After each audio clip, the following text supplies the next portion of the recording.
নমস্কার বন্ধুরা, বাংলার ইনভেস্টর ইউটিউব চ্যানেলে আপনাদের সবাইকে স্বাগত জানাই। তো চ্যানেলে প্রথমবার এসে থাকলে চ্যানেলটা অবশ্যই সাবস্ক্রাইব করে রাখবেন। যদি আজকের মার্কেটটা দেখেন, মার্কেটটা শুরুতে গ্যাপ ডাউনই হয়েছিল, তবে খুব নিচে ওপেন হয়নি। দেখতে পাচ্ছেন গতকালের ক্লোজ ছিল 24,398, আর আজকের ওপেন কত ছিল? এই 24,259। মানে গতকালের ক্লোজিং থেকে প্রায় 130 পয়েন্টের কাছাকাছি নিচে ওপেন হয়েছিল, কিন্তু তারপরে মোটামুটি দেখতে পাচ্ছেন ফ্ল্যাটিশ টাইপের ট্রেড করছিল। কিন্তু তারপরে এই 1:45 পর থেকে একটা শার্প কারেকশন এই নিফটি ফিফটিতে আসে এবং টোটাল আজকের দিনে 516 পয়েন্টের কাছাকাছি পড়ে বন্ধ হয়েছে। তো এই 24,000-এর যে গুরুত্বপূর্ণ লেভেলটা ছিল সেটা তো ভেঙেছে, তারই সঙ্গে সঙ্গে দেখতে পাচ্ছেন কয়েক মিনিটের মধ্যেই এই 23,800 কাছাকাছি পৌঁছে গিয়েছিল। আজকের লো কত? এই 23,805। তবে শুধুমাত্র যে আমাদের ইন্ডিয়ান মার্কেটে এরকম সিচুয়েশন দেখতে পাওয়া গেছে এমনটা নয়, গ্লোবাল মার্কেটে আজকে ক্র্যাশ টাইপ সিচুয়েশন দেখতে পাওয়া গিয়েছিল। যেমন দেখতে পাচ্ছেন জার্মানির মার্কেট ড্যাক্স এটা 2.5% পড়া, 627 পয়েন্টের কাছাকাছি পড়া রয়েছে। ফুটসি 100 এটা 1.86% ডাউন এই মুহূর্তে। ক্যাক 40 পড়েছে 2.32% এবং ইউরোস্টক সেটাও পড়েছে 2%। মানে বুঝতে পারছেন আজকে যে পতন এটা গ্লোবালি দেখা যাচ্ছে। এবং যদি এশিয়ান মার্কেট গুলো দেখি, এই জাপানের মার্কেট নিকটাই দেখতে পাচ্ছেন 2.11% পড়ে বন্ধ হয়েছে। সাংহাই 0.5% ডাউন হয়েছে। এই হ্যাংসাং এটা পজিটিভ ছিল 3%, এবং এই কোসপি মার্কেট এটা দেখতে পাচ্ছেন 5% পড়া। তো দেখতে পাচ্ছেন বেশিরভাগ যে গ্লোবাল মার্কেট ইন্ডেক্স এইগুলো সবই 2%-এর কাছাকাছি বা তার উপরে পড়ে বন্ধ হয়েছে। আর এই আমেরিকান মার্কেটের যে ফিউচার্স গুলো, ডাউ জোন্সের ফিউচার্স এটাও দেখতে পাচ্ছেন অনেকটা লাল নিশানে আজকে ট্রেড করছিল। এবং মোটামুটি ইন্ডিয়ান মার্কেট যে সময় পড়তে শুরু করে 1:45-এর পর থেকে, তারপর থেকে এই আমেরিকান মার্কেটেও সেম কারেকশন দেখতে পাওয়া যাচ্ছে। তারপরে এই নাসডাক ফিউচার্স এটাও দেখতে পাচ্ছেন সেম প্যাটার্ন একই সময় পড়েছে। তো কি এমন কারণ হলো যার কারণে এই গ্লোবাল মার্কেটে আজকের দিনে ক্র্যাশ দেখতে পাওয়া গেল? তো যদি সেই কারণটা খুঁজতে যাই, সেটা হচ্ছে এই ইউএস এবং ইরানের মধ্যে যে যুদ্ধ চলছিল সেখান থেকে নতুন কিছু আপডেট সামনে এসেছে। এবং আমেরিকার যে প্রেসিডেন্ট রয়েছেন ডোনাল্ড ট্রাম্প, তিনি এই ব্যাপারে মুখ খুলেছেন। তো কি কি বলছেন সব দেখে নেবো, কিছু ডিটেলস কভার করবো যেগুলো দেখলে বুঝতে পারবেন পরিস্থিতি কেমন কি হয়েছে।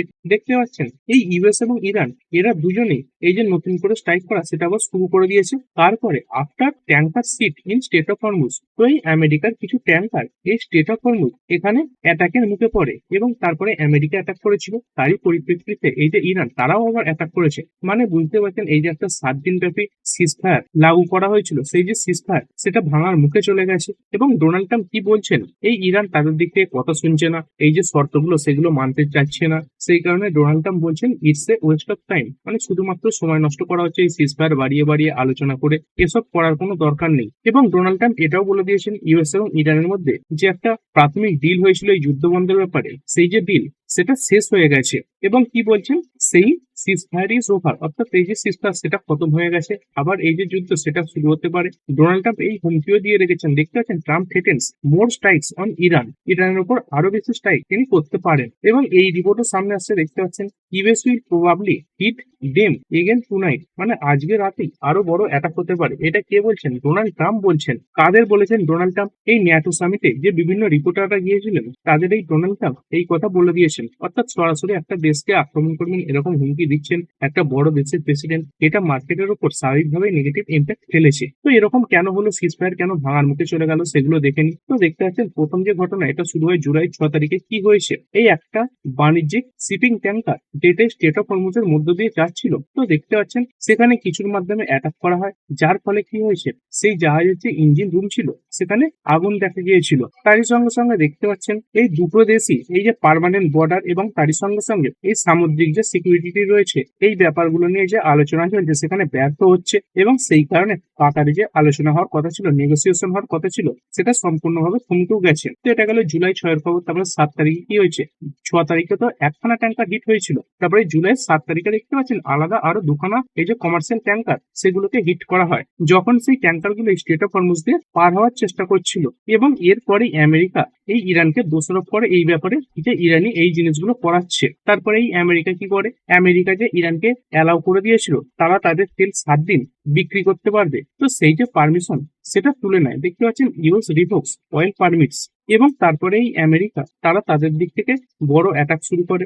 দেখতে পাচ্ছেন 80খানা মিলিটারি টার্গেটে এই যে অ্যাটাক সেটা শুরু করা হয়। কোথায় কোথায় করা হয়েছে, সাউদার্ন ইরান, তার সঙ্গে সঙ্গে দেখতে পাচ্ছেন এই অ্যান্টিসি মিসাইল সাইটেও করা হয়েছে।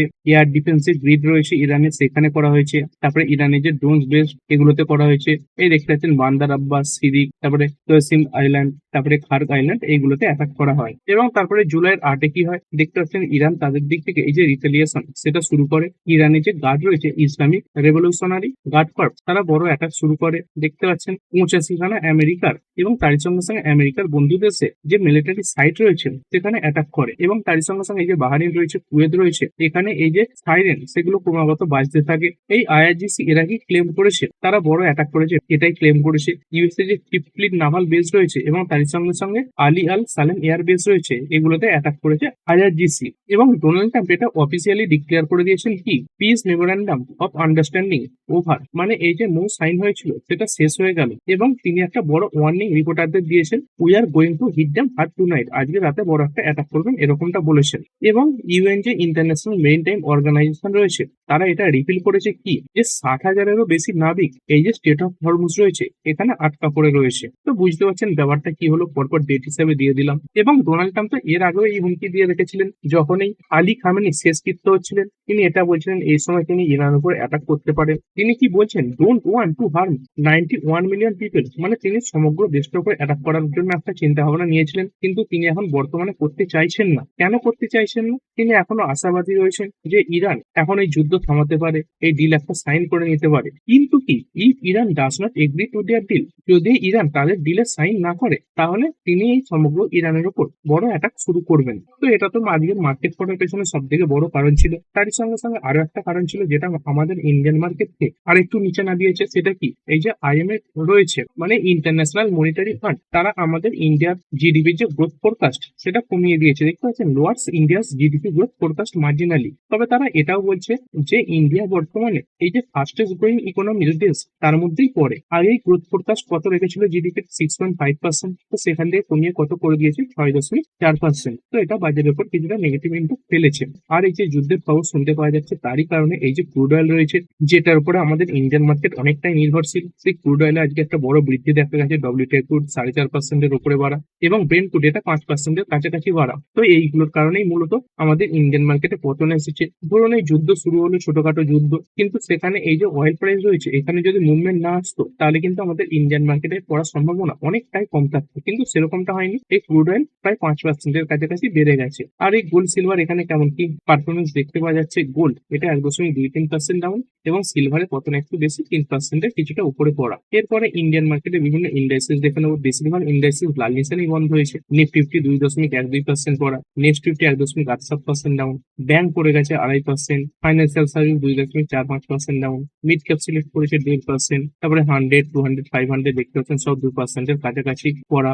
মিড ক্যাপ 50, মিড ক্যাপ 100 প্রায় 1.5%-এর কাছাকাছি পড়েছে। এবং এই স্মল ক্যাপ পতন আরো বেশি। স্মল ক্যাপ 100 দেখতে পাচ্ছেন 2.24% পড়া, এবং এই স্মল ক্যাপ 50 এটা 2.36% পড়েছে। এবং তারই সঙ্গে সঙ্গে দেখতে পাচ্ছেন ইন্ডিয়ার যে ভলিটিলিটি ইন্ডেক্স রয়েছে ভিক্স, এখানে 26%-এর কাছাকাছি তেজি দেখতে পাওয়া যাচ্ছে। অর্থাৎ একদিনে মার্কেটে কতটা বেশি ভলিটিলিটি বেড়েছে সেটা আমরা কিন্তু এখান থেকে বুঝতে পারছি। আর ওভারঅল মার্কেট ব্রেথও খারাপ ছিল। এনএসসি তে 3,411 খানা স্টক আজকের দিনে ট্রেড হয়েছে, সেখানে বাড়া শেয়ারের সংখ্যা মাত্র 698 খানা, 700 কম শেয়ার আজকে বেড়েছে। আর এখানে পড়ে যাওয়া শেয়ারের সংখ্যা কতগুলো, এই 2631 খানা শেয়ার আজকে লাল নিশানে বন্ধ হয়েছে। আর বিভিন্ন সেক্টর গুলো খারাপ পারফর্ম করেছে। Auto 2.23% down, financial service 2.47% down, FMCG 2.5%-এর কাছাকাছি পড়া, আইটি পড়েছে 1.37%, মিডিয়া 2.31% পড়া, মেটাল পড়েছে 0.91%, ফার্মা প্রায় 1% ডাউন, পিএসইউ ব্যাংক 3% পড়া, প্রাইভেট ব্যাংক প্রায় 2.5% পড়া, রিয়েলটি 1.87% পড়া, হেলথকেয়ার ইন্ডেক্স এটা 1.21% পড়া।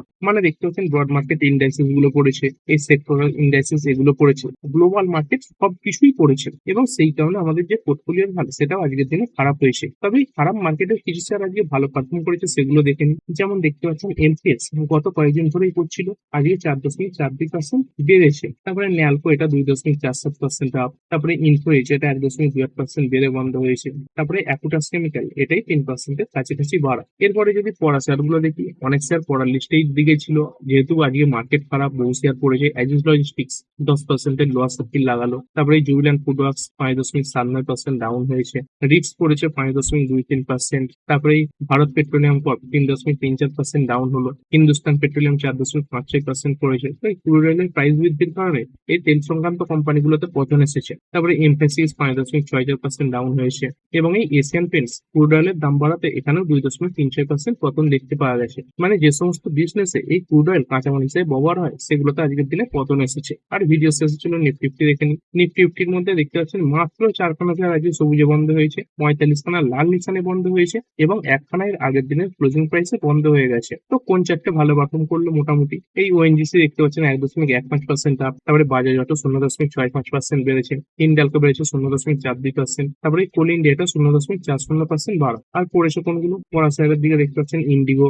এখানে জ্বালানি হিসেবে তেল ব্যবহার করা হয়। তো ক্রুড অয়েলের দাম বাড়লে এদের যে জ্বালানি রয়েছে তার দাম বাড়তে পারে, এটা 5% পড়ে গেছে। তারপরে Jio finance 5% down, Shriram finance পড়েছে 4.86%, মারুতি 3.88% ডাউন এবং হিন্দুস্তান ইউনিলিভার এটা 3.36% পড়ে বন্ধ হয়েছে। তো ঠিক আছে বন্ধুরা, আশা করছি ভিডিওটা আপনাদের ভালো লেগেছে। আপনি চাইলে এটাকে লাইক এবং শেয়ার করতে পারেন। আর শেয়ার মার্কেট সংক্রান্ত ডেইলি নিউজ আপডেট পেতে চ্যানেলটা সাবস্ক্রাইব করে রাখবেন এবং পাশে থাকা বেল আইকনটি টিপে অল অবশ্যই সিলেক্ট করে রাখবেন, যাতে পরবর্তী ভিডিওর নোটিফিকেশন আপনার কাছে সময় মতো পৌঁছে যায়। আর হ্যাঁ, ভিডিওটি শুধুমাত্র ইনফরমেশন এবং এডুকেশনাল পারপাসের জন্য বানানো হয়েছে। আমি সেবি রেজিস্টার্ড নই, তাই কোনো প্রকার শেয়ারে কোনো প্রকার বাই, সেল, হোল্ড বা অ্যাভারেজ করার কোনো সিদ্ধান্ত নেওয়ার আগে আপনার যে ফাইন্যান্সিয়াল অ্যাডভাইজার আছে তার সঙ্গে অবশ্যই আলোচনা করবেন। দেখা হচ্ছে পরের ভিডিওতে। ধন্যবাদ।